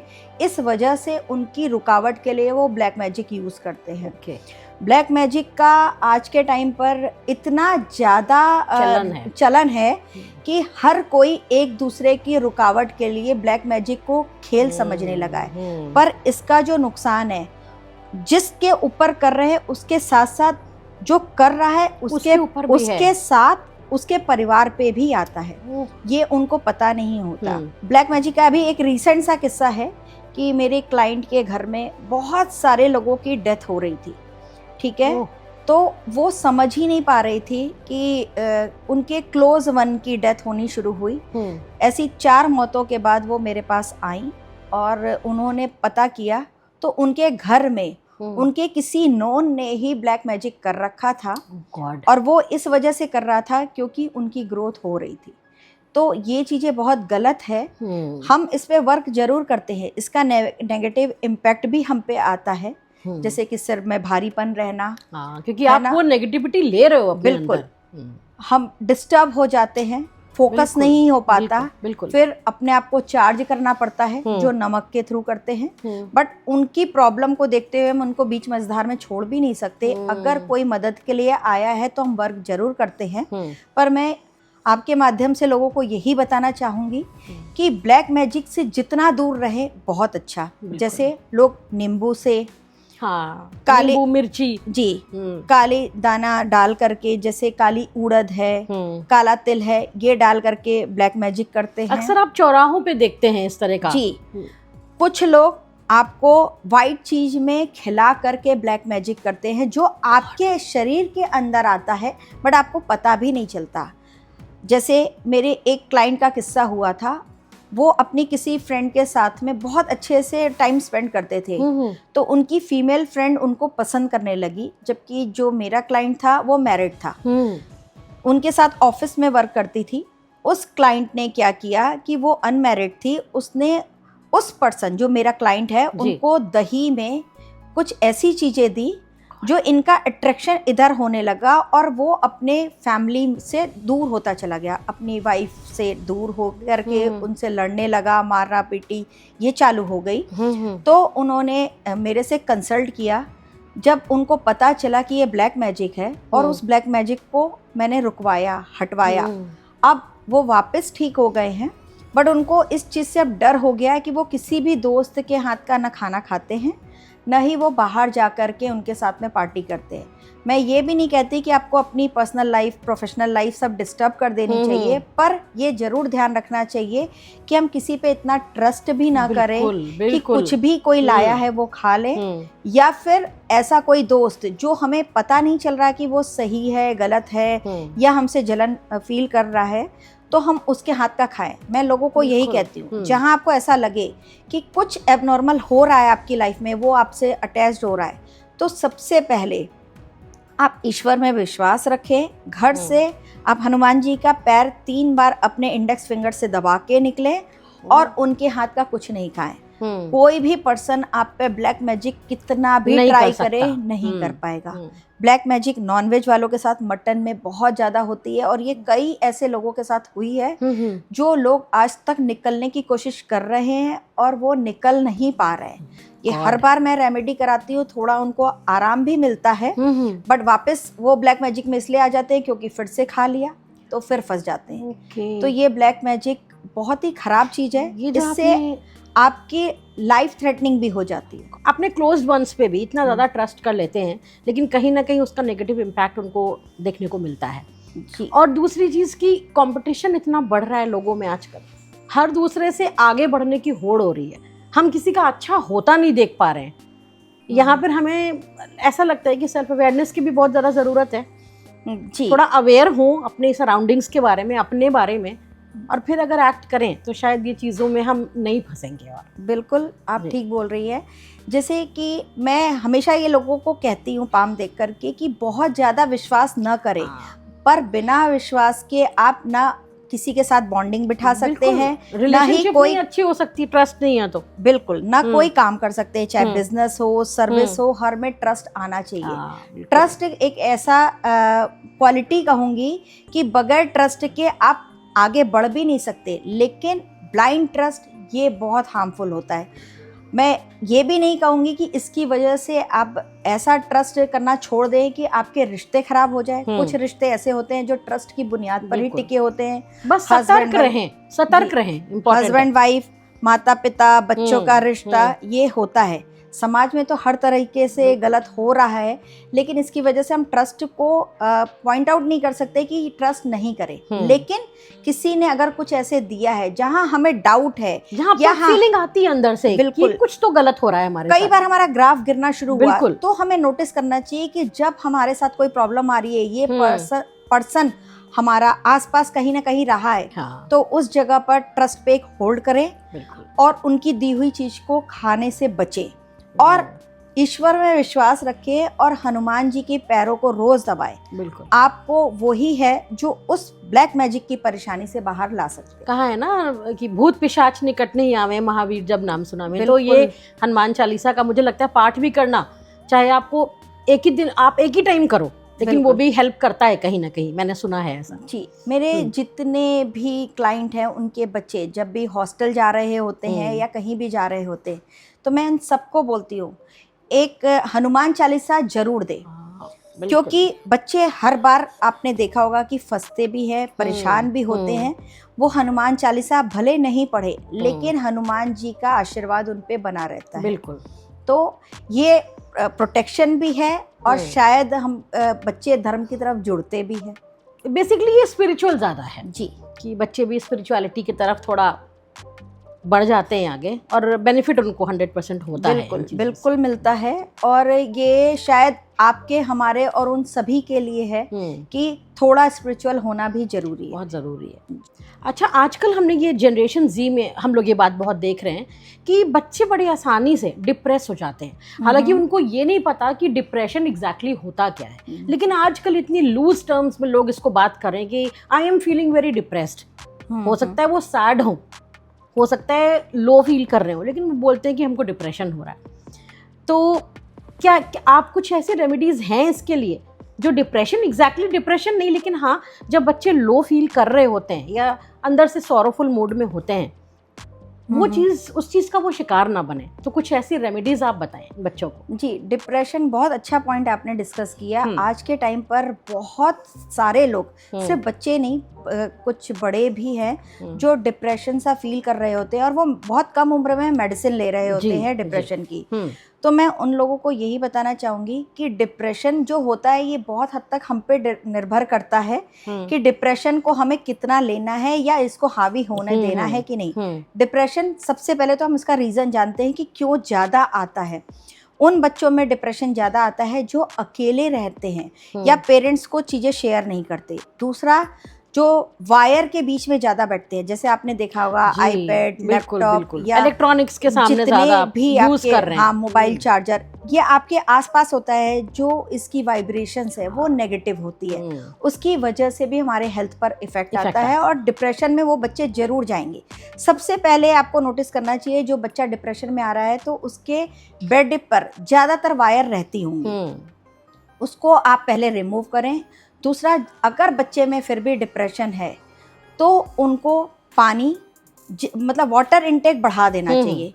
वाटर का जो रोल है हमारी लाइफ में, वो नेगेटिविटी, डिप्रेशन, इन सब को दूर करता है। तीसरा, उस बच्चे को आप रात में बोलिए कि नमक को हैंड पे रब करके, हैंड वॉश करके और सोए। डिप्रेशन उनकी लाइफ से 7 डेज में रिमूव हो जाएगा, पर ये रेमेडी रोज करनी पड़ती है। डिप्रेशन बहुत बड़ी बीमारी भी है। अगर आप डिप्रेस हैं, आप अपनी लाइफ में वो एंजॉय नहीं कर पाएंगे और डिप्रेशन से लोगों के मन में सुसाइडल थॉट्स भी आते हैं। तो मुझे ऐसा लगता है कि बच्चों के लिए जो डिप्रेशन है ये बना ही नहीं है, इनको उससे दूर रहना चाहिए। बिल्कुल।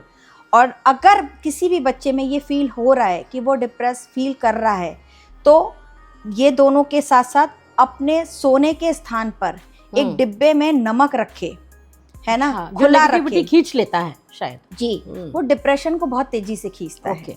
वो आप देखिएगा कि नमक रखने के 24 घंटे के अंदर में उस बच्चे में थोड़ा सा आप चेंज देखेंगे, आने लगेंगे। तो ये डिप्रेशन को रिमूव करने की सबसे इजी और सबसे कारगर रेमेडी है। बिल्कुल। और सबसे पहले तो पेरेंट्स को भी समझना चाहिए कि एग्जैक्टली बच्चे में डिप्रेशन है भी या नहीं जी। अगर majorly depression in true sense है तो वो किसी साइकियाट्रिस्ट को या किसी मेंटल हेल्थ प्रोफेशनल को कंसल्ट करें। बिल्कुल जी। जब अगर रियल में ऐसा हो रहा है, डॉक्टर को कंसल्ट जरूर करें, पर ये रेमेडी अप्लाई करें। इससे क्या होगा कि बच्चे की रिकवरी थोड़ी जल्दी होगी रिकवरी जी। और जिन लोगों को आई थिंक डिप्रेशन की रियल में प्रॉब्लम होती है, एक्चुअली डिप्रेशन होता है, और वो जा करके जब मेडिसिन डॉक्टर प्रिस्क्राइब करता है उनको लेने लगते हैं, तो पामिस्ट्री शायद उसमें भी हेल्प करती है कि वो ट्रीटमेंट आपको जल्दी फायदा देने लगे। क्या ऐसा होता है? बिल्कुल होता है। डिप्रेशन अगर आप में आया है तो आप डॉक्टर से कंसल्ट कर रहे हैं, वो जरूरी भी है। लेकिन अगर आप, जैसे ये रेमेडी, सॉल्ट रखना, पानी इनटेक बढ़ाना या पानी को अपने पास में रखना, ये इसमें हेल्प करता है। अच्छा। आपने नोटिस किया होगा कि आजकल लोगों में बीमारियां बहुत हो रही हैं। अब हम कई बार ग्रहों पे डाल के छोड़ देते हैं कि मेरे ग्रह खराब है। हम बदनाम करते हैं कि ग्रहों को, कि शनि, मंगल, राहु की वजह से हमारी बीमारी बढ़ी हुई है। लेकिन हम अपनी डेली रूटीन लाइफ में नहीं देखते कि हम क्या कर रहे हैं जिससे बीमारी घर में आ रही है। अगर आप नोटिस करेंगे कि आजकल बच्चे या बड़े जहाँ पर सोते हैं वो चाहते हैं हमारे आसपास जहाँ हाथ बढ़ाए वो चीज अवेलेबल हो। हम मेडिसिन अपने बेड के सिरहाने रखते हैं जी। या ड्रॉर पे रखते हैं। अक्सर लोग यही करते हैं जी। आप देखिएगा उनकी बीमारी जाती नहीं और उनके घर में हमेशा बीमारी रहती है, क्योंकि वो मेडिसिन पास में रख रहे हैं, वो अट्रैक्ट कर रहे हैं। जैसे हम मनी रख के मनी अट्रैक्ट करते हैं, वैसे हम मेडिसिन रख के मेडिसिन बीमारी आप अट्रैक्ट कर रहे हैं। एक बीमारी खत्म होगी दूसरी आएगी। कितनी मेडिसिन हो, हमें अपने बेडरूम से या अपने सिरहाने से दूर रखनी चाहिए, ताकि जो भी बीमारी आ रही है वो जल्दी सॉल्व हो और वो हमारे घर से निकले। बिल्कुल।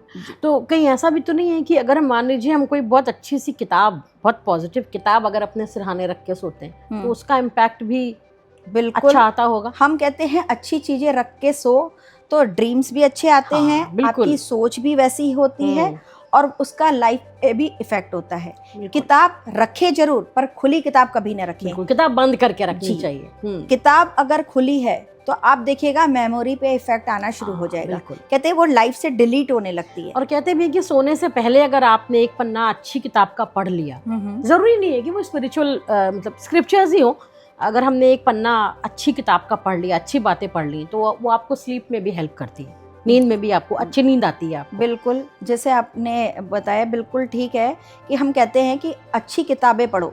आज क्यों कहा जाता है कि जो लोग मोबाइल पे ज़्यादा टाइम बिताते हैं वो रात में नींद में डिस्टरबेंस क्रिएट कर रहे हैं खुद से। अगर आपको है कि आप नींद स्मूथ लेना चाहते हो और अपनी लाइफ स्मूथ करना चाहते हो, तो आपको हमेशा से ये कहा जाता है कि मोबाइल सोने से आधा या 1 घंटा पहले बंद कर देना चाहिए। ऐसा मैं भी मानती हूँ कि बहुत लोगों के लिए पॉसिबल नहीं हो पाता। कुछ लोग ये कहते हैं कि मैं नींद नहीं आ रही इसलिए मोबाइल देख रहे हैं, बट मैं अगर ये भी बताना चाहूँगी आपके माध्यम से कि जिनको अगर ऐसी प्रॉब्लम है, आप light music, soft soothing song सुने, वो सुनकर आप वो उससे क्या होता है, आपका माइंड बहुत सॉफ्ट होता है, बहुत रिलैक्स होता है और आपको नींद भी बहुत अच्छी आती है और उसकी वजह से आपका जो रूटीन है वो डिस्टर्ब भी नहीं होता और सुबह आपकी ऑटोमेटिकली नींद खुलेगी। जैसे हम कहते हैं कि जब बच्चे, जैसे भी मैं पहले डिस्कस कर रही थी कि बच्चे आजकल अपने आप को रूम में बंद करके देर रात तक या दिन में लेट से उठना, ये रूटीन फॉलो कर रहे हैं। हो गया, नॉर्मल रूटीन हो गया आजकल। जी, तो इससे कैसे बचे? हमारे लिए बच्चों को समझाना बहुत मुश्किल होता है, पर अगर हम बच्चे के लिए खुद रेमेडी करें, बच्चे के पास हम 10 मिनट बैठें, उनका फ़ोन हटा करके हम अपने घर से रिलेटेड डिस्कशन करें और उनके, जैसे मैंने बताया कि मेल और फीमेल का साइड, तो फीमेल के साइड में लेफ्ट साइड पानी रखें जी। और आप देखिए कि उनको ठीक से नींद आनी शुरू हो जाएगी। इससे आप उनका रूटीन फॉलो करवाएंगे। सुबह किसी भी बच्चे का टाइम से उठना, टाइम से आप कितना भी कह ले, बच्चों की नींद पूरी नहीं होती क्योंकि वो 12-1 बजे उठना चाहते हैं। उस केस में अगर जब आप पानी रख रही हैं तो पानी उनको इस तरह से हेल्प करता है कि उनकी नींद पूरी होती है और सूर्योदय के थोड़ी ही समय बाद वो ऑटोमेटिकली उठना शुरू कर देते हैं। ठीक है, तो इससे उनकी रूटीन भी आप देखेंगे कि एक लाइफ स्मूथ हो गई। और पानी का ढक्कन, जो बॉटल का ढक्कन है, वो खुला होना चाहिए। ये ग्लास में अगर आप रख रहे हैं, कांच के ग्लास में, ये लोगों को समझना बहुत जरूरी है कि ढक कर आपको नहीं रखना। तो हम लोग जो सिरहाने रात में पानी की बॉटल रखकर सोते हैं, तो शायद हमें उसको भी ओपन करके ही रखना चाहिए। इसमें 2 तरीके के पानी रखे जाते हैं, एक पीने वाले, क्योंकि कई बार लोग उठते हैं रात में पानी के लिए, तो ऐसा पानी उसको आप ढक करके रखें, अपने सिरहाने भी रखें, कोई इम्पैक्ट नहीं आएगा आपकी बॉडी पे। बट जो पानी आपकी रेमेडी के लिए है उसको खुला रखें। वो आपको मॉर्निंग में प्लांट्स में डाल देना जी। आप उसको खुला रखें, उसको कवर नहीं करना है, उसको पीना नहीं है। उठते ही आपको उसको प्लांट में देना है। प्लांट कौन सा होना चाहिए? जितने भी फ्लावर वाले प्लांट है आप उसमें दे सकते हैं। बट अगर आपको डिप्रेशन है तो आप नॉर्मल मिट्टी में डालेंगे, क्योंकि डिप्रेशन का रखा हुआ पानी प्लांट को मार देता है। तो आप नॉर्मल मिट्टी वाले गमले में डालें ताकि किसी के पैरों में नहीं आए और सीधे मिट्टी में जाए। जैसा कि हमने डिस्कस किया कि मिट्टी बहुत ज़्यादा रोल प्ले करती है हमारी लाइफ में, तो मिट्टी अपने अंदर नेगेटिविटी लेकर के सोख कर लेती है और आप तक नहीं आने देती। और ये पानी अगर आप फ्लावर में डाल रहे हैं, प्लांट में डाल रहे हैं, अगर आप में डिप्रेशन नहीं है तो वो प्लांट को हार्म नहीं पहुंचाएगा। तुलसी, नीम, पीपल, बरगद, केला, इस प्लांट में आप कोई भी जूठा पानी जो हमारे पास रखा है वो वो उस नहीं। पानी को हम जूठा मानते हैं, बिल्कुल। भले हमने उसको पिया भी नहीं है, तो वो पानी हम ऐसे नहीं डाल सकते। तुलसी में हमें हमेशा फ्रेश पानी डालना चाहिए, तुलसी में हमेशा फ्रेश पानी डालना चाहिए। श्वेता जी, अब हम आपके साथ एक रैपिड फायर राउंड खेलेंगे। लक या कर्म?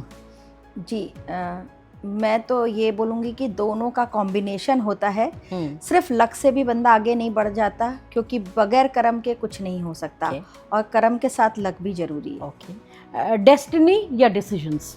जी डेस्टिनी जो होती है वो हम कहते हैं कि हमारी ये चीज़ें लिख करके आई है, बट अगर आप किसी चीज़ को डिसाइड नहीं करेंगे, सब कुछ डेस्टिनी पे छोड़ देंगे, तो आप कभी भी पॉजिटिव थिंग को एक्सेप्ट नहीं कर पाएंगे। लव या फिर मनी? लव लाइफ में उतना ही जरूरी है जितना कि मनी। लव का जो रोल है, बगैर लव के सिर्फ आपके पास मनी है तो आप कभी खुश नहीं हो पाएंगे। जी। इंट्यूशन या फिर लॉजिक? जी इंट्यूशन हर किसी में नहीं होता है। मैं ये इसलिए कहना चाहूँगी कि कई बार बच्चे जैसे होते हैं हर काम अपने लॉजिक पर बताते हैं, बट हमारे जो बड़े होते हैं वो इंट्यूशन पे बेस्ड होते हैं। तो इसलिए दोनों ही चलता है लाइफ में। ओके। और अगर आपको पूरी दुनिया के यंगस्टर्स जो हैं उनको अगर आपको एक एडवाइस देनी हो एज अ पामिस्ट, तो आप क्या देंगे? जी मैं यही कहूँगी कि आप पेरेंट्स के अलावा ज़्यादातर लोगों पे विश्वास नहीं करें और कर्म के साथ अपने भाग्य को लेकर के आगे बढ़े, क्योंकि बगैर कर्म किए आपका भाग्य भी आपको सपोर्ट नहीं करता है। और अगर यही मैसेज अगर आपको पेरेंट्स को देना हो तो उसके बारे में आप क्या कहेंगे? जी मैं यही कहूँगी कि हमेशा बच्चे गलत नहीं होते, कई बार हम बड़े भी गलत होते हैं। बच्चों की सुननी चाहिए और उस पर डिस्कस करना भी चाहिए।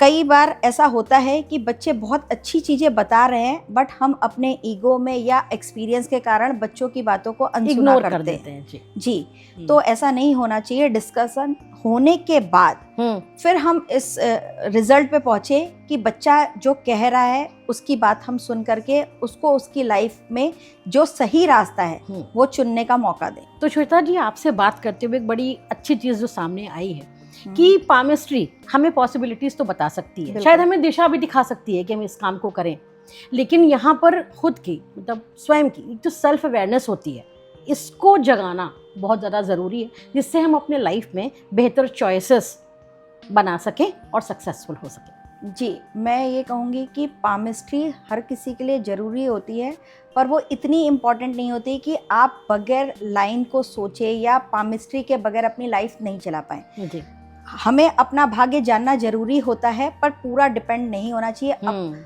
जितनी भी चीजें हैं हमारे कर्म पे लिखी होती है, डिसाइड होती है, तो कर्म पे ज्यादा ध्यान रखना चाहिए। आपको परेशानी है तो आप भाग्य जरूर जानिए, पर पहले कर्म को इम्पोर्टेंस दें। बिल्कुल ठीक है।